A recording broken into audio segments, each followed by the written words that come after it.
ఇందుకే మాంసాహారమును ఇప్పుడే వదిలేయండి. సమస్త భూతకోటికి అన్నం ఇచ్చినవాడు ఎవరో తెలుసా? ఆ సూర్య భగవానుడే. ఈ భూమి యొక్క సారాన్ని గ్రహించాడు, ఈ సారాన్ని క్షేత్రంగా మార్చాడు. భూమిలో నుంచి పండినటువంటి పంటకి ఇప్పుడు చంద్రుడు ఔషధీ శక్తిని ప్రవేశపెట్టాడు. ఔషధీ శక్తి వలన ఏమైంది? ఈ భూమి యందు ధాన్యం పండితే ఆ ధాన్యానికి ఒక లక్షణం వచ్చింది. దాన్ని ఉడికించి అన్నం తింటే ఆకలి తీరడం ఒక్కటే కాదు, అది ప్రాణశక్తిగా మారుతుంది. మనిషికి శక్తినిచ్చి శరీరాన్ని నిలబెడుతుంది.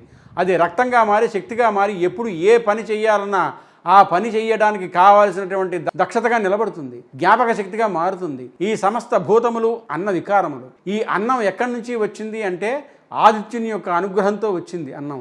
సమస్త భూతకోటికి అన్నం పెట్టేవాడు ఆదిత్యుడే. మనం చూడండి, ఆకుకూరలు తింటాం. ఆకుకూరలకి వెళ్ళేటటువంటి క్లోరోఫిల్ ఏర్పడడానికి కారణం సూర్యకిరణముల చేత కిరణజన్య సంయోగ క్రియ చేత ఏర్పడుతుంది. మనం చిన్నప్పుడు చదువుకున్నాం కదా, దాన్ని మహాభారతంలో ధౌమ్యుడు ఈశ్వర కృపారూపంలో ఏనాడో ఆవిష్కరించాడు. ఒక పండు, ఒక కాయ భూమి నుండి సారాన్ని తీసుకొని సూర్యకిరణములతో కలిపి తయారు చేసి చెట్టు సిద్ధం చేస్తుంది. అది తింటే ఈ శరీరం పెరిగి పెద్దదవుతుంది. అన్నము చేత వికారమును పొంది ఈ శరీరం పెరుగుతుంది. కాబట్టి ఈ భూమి మీద ఉన్న సమస్త ప్రాణులు అన్న వికారములు.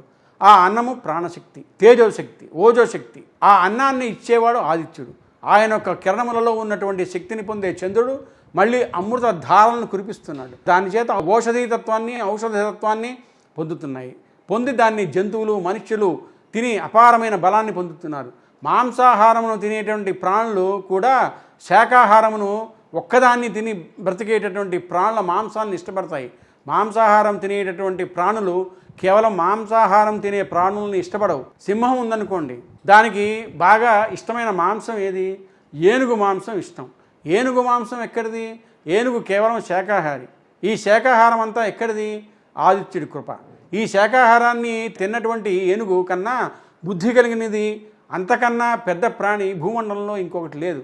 అంత పెద్ద ప్రాణి అయినటువంటి శాకాహారి అయిన ఏనుగు మాంసాహారాన్ని సింహం ఇష్టపడుతుంది తప్ప అంత గొప్ప సింహము వేరొక మాంసాహారం తినేటటువంటి జంతువుల్ని ఇష్టపడదు. అసలు శాకాహారమునకి ఉన్న గొప్పతనం అటువంటిది, దానికి ఉన్నటువంటి బుద్ధి శక్తి అటువంటిది. అందుకే పరమేశ్వరుడు కొన్ని జీర్ణావయవాలను మాత్రమే మాంసాన్ని జీర్ణం చేసుకోగలిగే శక్తిని ఇచ్చాడు. కొన్ని ప్రాణులకి మాంసాహారాన్ని జీర్ణం చేసుకోగలిగినటువంటి శక్తి ఇవ్వలేదు.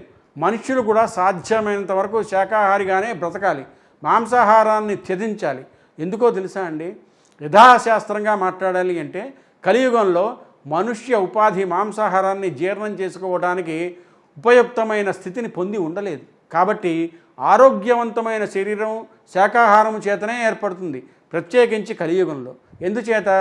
ధర్మం ఇక్కడ లేదు. అందుకని ఇక్కడ క్షాత్రధర్మము, యుద్ధం చేసి రక్షించవలసిన అవసరం ఏమీ లేదు. కాబట్టి అందరూ జై శ్రీరామ్ అని కమెంట్ పెట్టండి.